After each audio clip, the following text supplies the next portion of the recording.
മനസ്സിൽ എത്ര ദേഷ്യമുണ്ടെങ്കിലും ചിരിച്ച മുഖത്തോടു കൂടി വേണം ഇപ്പോഴത്തെ തൊഴിലാളിയോട് സംസാരിക്കാൻ.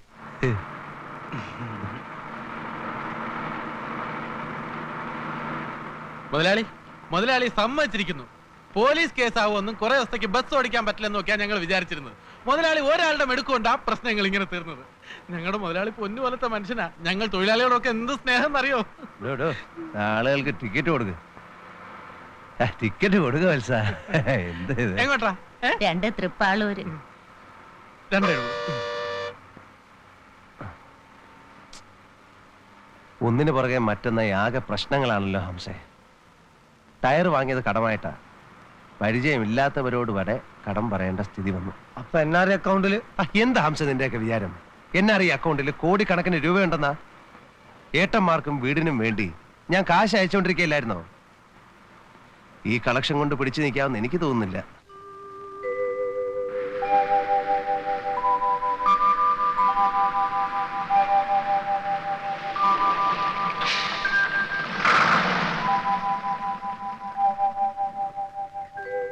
ആഹാ, ഉത്സവത്തിന്റെ പരിപാടികളൊക്കെ തുടങ്ങിയല്ലോ. പറയാൻ വിട്ടു. കമ്മിറ്റിക്കാർ ഒന്ന് സംഭാവന ചോദിച്ചിരുന്നു. ഞാൻ പറഞ്ഞു മുതലാളിയോട് ചോദിക്കാൻ. ഈ അവസ്ഥയിൽ എങ്ങനെ സംഭാവന കൊടുക്കും? പറഞ്ഞിട്ട് പോലല്ല, ഗംഭീര ഉത്സവ. മുതലാളി, നമുക്ക് ഇത്തവണ സ്പെഷ്യൽ പെർമിറ്റ് എടുക്കണം. അപ്പൊ പിന്നെ ടൈം ഒന്നും നോക്കേണ്ടി വരില്ല, നിർത്താതെ ഓടാം. 14 ദിവസത്തെ ഉത്സവമാണല്ലോ, നല്ല തിരക്കായിരിക്കും. 14 ദിവസത്തെ ഓട്ടം കൊണ്ട് നല്ലൊരു തുക ഇങ്ങ് പോരും. വിശ്രമമില്ലാതെ ഓടണമെങ്കിൽ സ്പെഷ്യൽ ബാറ്റ് തരണം. അത് പിന്നെ പ്രത്യേകിച്ച് പറയേണ്ട കാര്യമുണ്ടോ ചാത്തു കുടിച്ചേട്ടാ? മുതലാളി അറിഞ്ഞ് ചെയ്യൂലേ? ഇല്ലേ മുതലാളി? മുരളി, നമുക്ക് ഈ ബസ് മൊത്തം ഒന്ന് മോടി പിടിപ്പിക്കണം. ഈ ഉത്സവത്തോടുകൂടി നമ്മളെ സാമ്പത്തിക പ്രശ്നങ്ങൾ മുഴുവൻ തീരും. ഈശ്വര,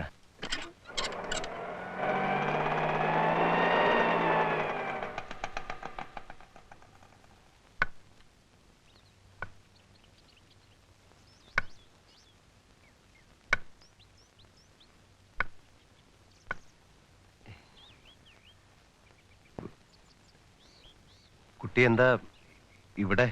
നിങ്ങളുടെ വാക്ക് ഞാൻ വിശ്വസിച്ചു. ഞാൻ കുറച്ച് തിരക്കിലായിപ്പോയി. ഉത്സവത്തിന്റെ ഡിസ്ചാർജ് ചെയ്യുന്ന ദിവസം ഒരു കാർ പിടിക്കാൻ വഴിയില്ലാതെ ഞാൻ വിഷമിച്ചു. എന്റെ എല്ലാ കാര്യങ്ങളും നോക്കിക്കോളാന്ന് പറഞ്ഞിട്ടിപ്പം എന്താ ഇത്? കരയാതിരിക്കൂ. ഇപ്പൊ ഒന്നും സംഭവിച്ചില്ലല്ലോ. എന്തെങ്കിലും ഉണ്ടായാൽ തന്നെ നമുക്ക് പരിഹരിക്കാവുന്ന പ്രശ്നങ്ങളല്ലേ ഉള്ളൂ. ഇതാരാ മുരളി? ഇത് നമ്മുടെ ഇയാൾ എന്നെ ചതിച്ചു, എന്റെ ജീവിതം നശിപ്പിച്ചു. അയ്യോ, എനിക്കൊന്നും കേൾക്കണ്ട. ചെറിയേട്ടത്തി, എനിക്കെല്ലാം മനസ്സിലായി. എന്ത് മനസ്സിലായി? നീ ഇത്രക്കാരനാണെന്ന്. അയ്യോ, എന്റെ ഗുരുവായൂരപ്പ, എന്റെ കുഞ്ഞെ, നീ ഇങ്ങനെ ചെയ്തല്ലോ. ഞാൻ എന്ത് ചെയ്തെന്നാ? ആശുപത്രി വെച്ച് എന്റെ കുടുംബത്തിന്റെ എല്ലാ കാര്യങ്ങളും നോക്കിക്കോളാന്ന് പറഞ്ഞു. അങ്ങനെ പറഞ്ഞാല് എപ്പോഴാ? ഞങ്ങളൊക്കെ പട്ടിണി കിടന്ന് ചത്തിട്ടോ? അയ്യോ, എന്റെ ഗുരുവായൂരപ്പ. എന്റെ കുഞ്ഞെ, നിനക്കൊരു കല്യാണം വേണമായിരുന്നെങ്കിൽ കുമാരേട്ടനോട് പറഞ്ഞാൽ കഴിച്ചു തരത്തില്ലായിരുന്നോ? ഇത് എന്തറിഞ്ഞിട്ടാ ഈ സംസാരിക്കുന്നത്? അല്ല, ഈ കുട്ടി എന്റെ ബസ്സിൽ നിന്ന് വീണ് കാലൊടിഞ്ഞു. ധനസഹായം ചെയ്യാമെന്ന് ഞാൻ പറഞ്ഞു. തിരക്ക് കാരണം എനിക്ക് അതിന് കഴിഞ്ഞില്ല. അതിനെ ചതിച്ചു, വഞ്ചിച്ചു എന്നൊക്കെ പറഞ്ഞ് ബഹളം ഉണ്ടാക്കുന്നത്. ചതിയെന്നല്ലാതെ പിന്നെ എന്തോന്നാ ഇതിന്റെ പേര്? അത്രേ ഉള്ളന്നേ. എന്റെ പൊന്നു മോനെ, ഞാൻ ആകെ പേടിച്ചു പോയല്ലോ. ഞാനും പേടിച്ചു പോയി. തൽക്കാലം ഇത് പിടിക്കേ. 50 രൂപയോ? പിന്നെ എത്ര വേണം? ഒരു ദിവസത്തെ മരുന്നിനും ഇഞ്ചക്ഷനും തന്നെ 100 രൂപയാവും എനിക്ക്. അതെ, തൽക്കാലം ഇതങ്ങോട്ട് വാങ്ങിക്കേ. ബസ് ഉത്സവത്തിന്റെ സ്പെഷ്യൽ ഓടിക്കൊണ്ടിരിക്കുകയാണ്. കളക്ഷൻ ഒന്നും ഞാൻ വാങ്ങിച്ചിട്ടില്ല. കളക്ഷൻ വന്നാലുണ്ട് എത്ര രൂപ വേണേലും ഞാൻ തരാം. ഉറപ്പാണോ? ഉറപ്പ്. അതോ അന്ന് പറഞ്ഞ പോലെ? തരാൻ കുട്ടി, ഞാൻ അങ്ങ് ഓടി പോകുന്നില്ല. ഇതാ ചേച്ചി, ഒന്ന് ഓർമ്മിപ്പിക്കണേ. ചേച്ചി എന്തിനാ ഓർമ്മിപ്പിക്കുന്നത്? എനിക്കത് ഓർമ്മശക്തിയില്ലേ? ചേച്ചി എന്തിനാ ഓർമ്മിപ്പിക്കുന്നത്?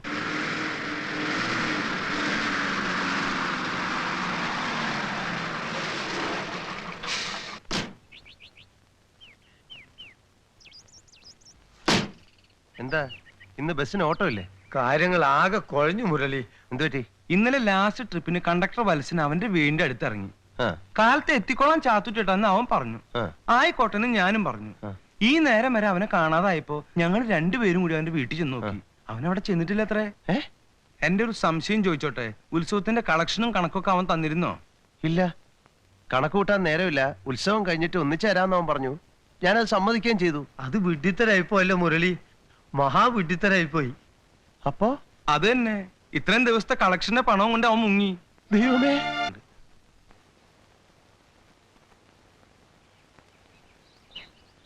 വത്സ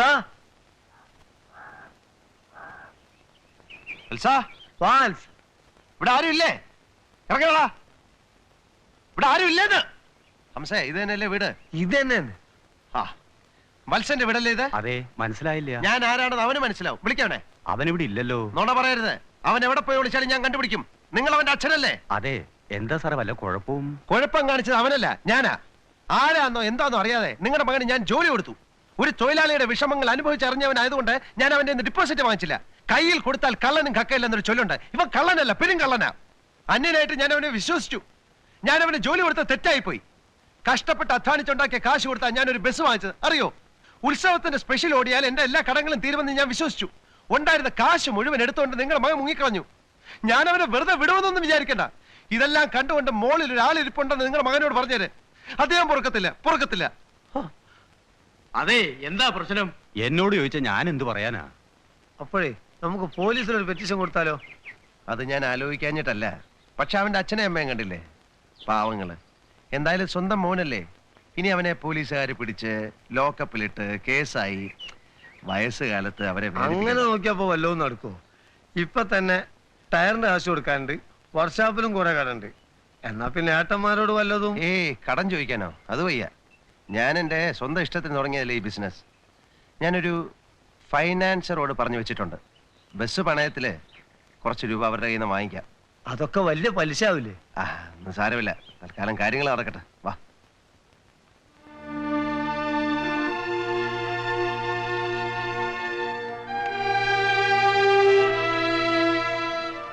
ഇത് RC book.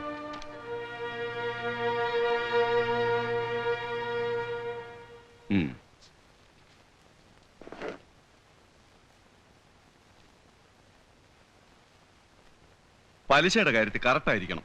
Sure. Thank you sir. ശരി. എന്തായി? ഓക്കെ, നേരെ ടയറുകാരൻ്റെ അടുത്തേക്ക് പോവാം. അല്ല മുരളി, ബസ് ഇങ്ങനെ ഓട്ടാതിട്ട് എന്താ കാര്യം?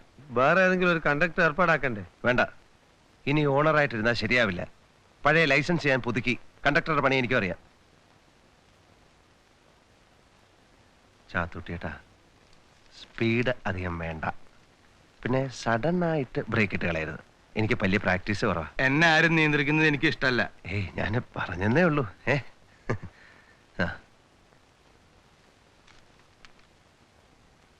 സുഹൃത്തുക്കളെ, എല്ലാവരും ഒന്ന് സഹകരിക്കുക. കൃത്യം ചില്ലറകൾ കയ്യിലെടുത്ത് വെക്കാൻ താഴ്മയായിട്ട് അപേക്ഷിക്കുന്നു. ഒരു പ്രത്യേക സാഹചര്യത്തിൽ മുതലാളി തൊഴിലാളിയായിട്ട് മാറുകയാണ്. സഹകരിക്കുക പ്ലീസ്. സാറ് എവിടേക്കാണ്? PC. അതെവിടാണ്?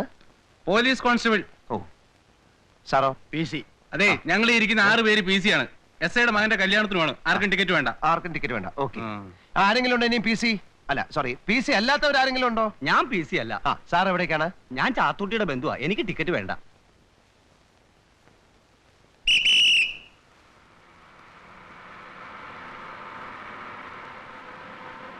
എന്റെ അമ്മേ, ദേ ആ പിശാച് കൈ കാണിക്കണു.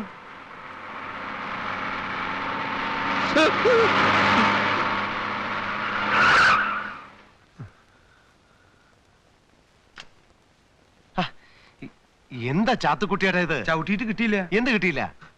ചവിട്ടിയിട്ട് കിട്ടിയില്ല sir. Shut up, you killer. Do you want to finish off me, you bloody murderer? അന്ന് ഉത്സവത്തിന് സ്പെഷ്യൽ ഓടിയപ്പോ ഞാൻ കൈ കാണിച്ചിട്ട് നീ ബസ് നിർത്തിയില്ല. ഇന്ന് താൻ എന്നെ കൊല്ലാൻ വന്നു. അറിവില്ലായ്മ കൊണ്ട് ചോദിക്കാണ് സാർ. റോഡിന്റെ നടുവിൽ നിന്നിട്ടാണോ ബസ്സിന് കൈ കാണിക്കുക? Don't try to teach me, beggar. അന്ന് നിർത്താതെ പോയ തന്നെ നിർത്തിക്കാൻ വേണ്ടിയാ ഞാനിപ്പോ റോട്ട് കയറി നിന്നത്. സാറേ, എനിക്ക് ഭാര്യയും 3-4 കുട്ടികളുണ്ട്. സാറ് ചത്തിരുന്നുവെങ്കിൽ എന്റെ സ്ഥിതി എന്താകുമായിരുന്നു സാറ് ചിന്തിച്ചിട്ടുണ്ടാ? അന്ന് നിർത്താതെ പോയത് ഇതേ ഈ മുതലാളി പറഞ്ഞിട്ടാ. അയ്യോ, ഞാനാ ചാത്തുകുട്ടി? എന്നെ ചതിക്കാൻ നോക്കണ്ട. അല്ല സാർ, അന്ന് ഉത്സവം ഈ ഓവർലോഡ്. മനസ്സിലായി. റൂൾ 113(1) പ്രകാരമുള്ള കുറ്റമാണത്. And the other day, I found the vehicle replenishing fuel tank with passengers inside. Rule 56(2) പ്രകാരമുള്ള കുറ്റമാണത്. സാർ അന്ന് പറഞ്ഞത് മുഴുവൻ വേദവാക്യമായി എടുത്ത് പ്രവർത്തിച്ചവനാണ് ഞാൻ സാർ. സാർ, ഞാൻ ടയർ റീസോൾ ചെയ്തു സാർ. ഫസ്റ്റ് എയ്ഡ് ബോക്സിൽ 1000-കണക്കിന് രൂപയുടെ മരുന്ന് വാങ്ങിച്ചു വെച്ചു സാർ. കൈക്കൂലി കൊടുക്കൽ എന്നേക്കുമായി ഞാൻ അവസാനിപ്പിച്ചു സാർ. ഇനി കൂടുതൽ കുഴപ്പങ്ങൾ ഉണ്ടായിരിക്കാൻ ഞാൻ തന്നെ കണ്ടക്ടറുമായി. ഓഹോ, താൻ കണ്ടക്ടറുമായി അല്ലേ? ആയി സാർ. അപ്പോ സെക്ഷൻ 96 പ്രകാരം തന്നെ ശിക്ഷിക്കാനുള്ള വകുപ്പുമായി. സാർ, യൂണിഫോം ധരിക്കാത്ത തന്റെ ലൈസൻസും ഞാൻ ക്യാൻസൽ ചെയ്യും. സാർ, മിസ്റ്റർ, അന്ന് ഞാൻ എല്ലാം വ്യക്തമാക്കിയിട്ടുണ്ട്. ഒരു വണ്ടി 100% ഫിറ്റ് ആണെങ്കിൽ തന്നെയും ഞാൻ വിചാരിച്ചാൽ ഒരു ബസ് ഓണറെ കൊണ്ട് കുത്തുപാള എടുപ്പിക്കാൻ കഴിയും. സാർ എന്തൊരു കഷ്ടമാണ് സാർ. ഇനി അറിയേണ്ടത് വൈപ്പറിന്റെ കാര്യമാണ്. വൈപ്പർ വർക്ക് ചെയ്യുന്നില്ല സാർ. ഇവിടെ എന്തിനാണ് വൈപ്പർ ഇപ്പൊ വർക്ക് ചെയ്യുന്നത്? കുംഭമാസത്തിൽ എന്തിനാണ് വൈപ്പർ വർക്ക് ചെയ്യുന്നത്? മഴ സമയത്തല്ലേ വൈപ്പർ? ഇപ്പൊ വൈപ്പറിന്റെ ആവശ്യമുണ്ടോ സാർ? എനിക്ക് ആവശ്യമുണ്ട്. ആവശ്യമുണ്ടോ? ആ, എന്തിനാ സാർ? പുഴുങ്ങി തിന്നാനാണോ? ഇവിടെ വൈപ്പർ പറിച്ചോണ്ട് കൊടുക്കണോ? ഇയാൾ പുഴുങ്ങി തിന്നട്ടെ. ഇപ്പൊ പേഴ്സണൽ ഇൻസൾട്ട് ആയി. ആയി. എല്ലാം കൂടെ ചേർത്ത് ഒരു 10,000 രൂപ സാർ അങ്ങ് ചാർജ് ചെയ്യണം. ഞാൻ മുട്ടിഞ്ഞ് കുത്തുവാള എടുത്ത് തെണ്ടി തിരിഞ്ഞ് അനാഥനായിട്ട് ഇറങ്ങുന്നത് കാണുമ്പോൾ സാർ സമാധാനാവും. ചാർജ് ചെയ്യണം. ചാർജ് ചെയ്യും. ചാർജ് ചെയ്യണം. Thank you. ചാർജ് ചെയ്യണം. ഹംസ, ഇത് അന്ന് കണ്ട കള്ളൂടിയനല്ലേ? അതുകൊണ്ടെന്താ? അല്ല, വിശ്വസിക്കാൻ പറ്റുമോ? ഒരു പാന്റിനും ഷർട്ടും കാര്യമല്ലേ വാന്ന്. ടൈലറെ, പെട്ടെന്ന് വേണം, അരമണിക്കൂറിനാം വേണം. എന്ത്? ഒരു കാക്കി പാന്റും ഷർട്ടും. എപ്പോ കൊടുത്തതാ? ഇല്ല, കൊടുത്തില്ല. ഇപ്പൊ കാശ് വരും. നിങ്ങൾ തുണി എടുത്ത് തുന്നി തരണം. എന്താന്നറിയാ, തീരെ സമയമില്ല, അതുകൊണ്ടാ. ഓ അതുകൊണ്ടല്ലേ? തുണി എടുക്കണം, അളവെടുക്കണം, തയ്ക്കണം, അരമണിക്കൂർ കൊണ്ട് തരിയും വേണം. ഓ അതെന്നെ കൊണ്ട് പറ്റൂല, വേറെ ആരെങ്കിലും നോക്കാം. ശരിയാണ്, സമയം പിടിക്കും. അല്ല, ബ്രേക്ക് ഇൻസ്പെക്ടർ അയാൾ നേരം പിടിച്ചിട്ടല്ലേ ഉള്ളൂ. ഇനി ഇന്ന് അയാൾ പിടിക്കോ? ഇല്ലേ? ഒരു ദിവസം ഒരു നേരം. കുഴപ്പമില്ലല്ലോ. ഏയ്. എന്നാലേ ഈ ലാസ്റ്റ് ട്രിപ്പിന് വരുമ്പോ തരാം. രാത്രിയില് ആ, നോക്കട്ടെ. നോക്കണ്ട, തന്നാ മതി. എന്നാലേ അളവെടുക്കാം. ഓ ചാക്ക് പതുക്കിട്ടാ, വണ്ടിക്കകത്ത് ആളുള്ളതാ. പഴയ പലകയാ. തലയൊക്കെ ഒന്ന് മാറ്റി പിടിച്ചേ. ചെട്ടിക്കാവിൽ എപ്പോഴാ എത്തുക? എപ്പോഴാ എത്താന്നൊന്നും പറയാൻ പറ്റില്ല. എത്തിയാ എത്തി. അങ്ങോട്ട് ചെല്ലേ. മുതലാളി, എന്താ ഇവിടെ? ഞാൻ വിചാരിച്ചു അവിടെ. മനസ്സിലായില്ലേ, നമ്മുടെ ബസ് കെട്ടി അന്ന് ആശുപത്രിയില്. എന്തായി, കാല് പോയോ? അയ്യോ, കാലൊന്നും പോയിട്ടില്ല. ഫലത്തിൽ മുഴുവനായിട്ടും പോയി. പ്രസിൽ എനിക്ക് ഇനി ഒരിക്കലും ജോലി കിട്ടില്ലെന്ന് ഉറപ്പായി. നിങ്ങളുടെ അടുത്ത് ചില കാര്യങ്ങൾ തുറന്ന് സംസാരിക്കാനായിട്ട് ഞാൻ ഇങ്ങോട്ട് വന്നതാ. അത് പിന്നീട് ഒരിക്കലാകാം. അറിഞ്ഞില്ലേ എന്റെ 50,000 രൂപ കണ്ടക്ടർ കട്ടോണ്ടുപോയ കാര്യം? 50,000 ഉറുപ്പ്യ? അതെ ഹംസേ, 50,000 രൂപ. അതുകൊണ്ട് ഞാൻ തന്നെ ഇപ്പൊ കണ്ടക്ടർ. സത്യം പറഞ്ഞാൽ അതിൽ 25,000 രൂപ കുട്ടിക്ക് തരണമെന്ന് വിചാരിച്ചിരിക്കായിരുന്നു. എന്ത് ചെയ്യാൻ കുട്ടി? കുട്ടിക്ക് അതിനുള്ള യോഗം ഇല്ലല്ലോ. നുണ പറഞ്ഞ് ഒഴിവാക്കണ്ട. എന്റെ അപ്പച്ചിയുടെ മകളുടെ കല്യാണമാണ് അടുത്ത ആഴ്ച. ചുരുങ്ങിയത് ഒരു 2 പവനെങ്കിലും കൊടുക്കണം. പിന്നെ എനിക്കൊരു ജീവിതമാർഗം വേണ്ടേ? നടക്കാനൊക്കാത്ത ഞാൻ എന്ത് ചെയ്യും? ആളുകൾ പറയുന്നത് ഒരു തുണിക്കടയോ മറ്റോ തുടങ്ങാനാ. അതാവുമ്പോ നടക്കണ്ടല്ലോ, ക്യാഷിലിരുന്നാ മതി. ഞാൻ ജംഗ്ഷനിൽ ഒരു കട നോക്കി വെച്ചിട്ടുണ്ട്. എന്നാ പിന്നെ തുണിക്കട മാത്രമാക്കണ്ട. അതിന്റെ അടുത്തൊരു സിനിമാളും തൊട്ടടുത്തൊരു പെട്രോൾ പമ്പും ഇവിടെ എവിടെങ്കിലും ഒരു 100-300 ഏക്കർ റബ്ബർ എസ്റ്റേറ്റ് വാങ്ങി തന്ന വീട്ടിൽ തന്നെ ഇരുന്നാ മതിയല്ലോ. കടയിലും പോകണ്ട. നിങ്ങളോടല്ല ഞാൻ സംസാരിക്കുന്നത്. അതെയോ? എന്റെ കുടുംബത്തിന്റെയും സകല കാര്യങ്ങളും നോക്കിക്കൊള്ളാമെന്ന് എന്റെ അടുത്ത് വാക്ക് തന്ന മനുഷ്യനോടാ. അതെ അതെ, കുട്ടി ഒരു ദുർബല നിമിഷത്തിൽ. എന്നുവെച്ചാ ദാ വരുന്നു. ദേ, ബസ് പുറപ്പെടാറായി. പ്ലീസ് നാളെ വരൂ. എപ്പോഴും അങ്ങനെ പറഞ്ഞിരുന്നല്ലോ. ശരി, തൽക്കാലം ഇത് വെച്ചോളൂ. നാളെ നമുക്കൊരു പരിഹാരം ഉണ്ടാക്കാം. ഓക്കെ.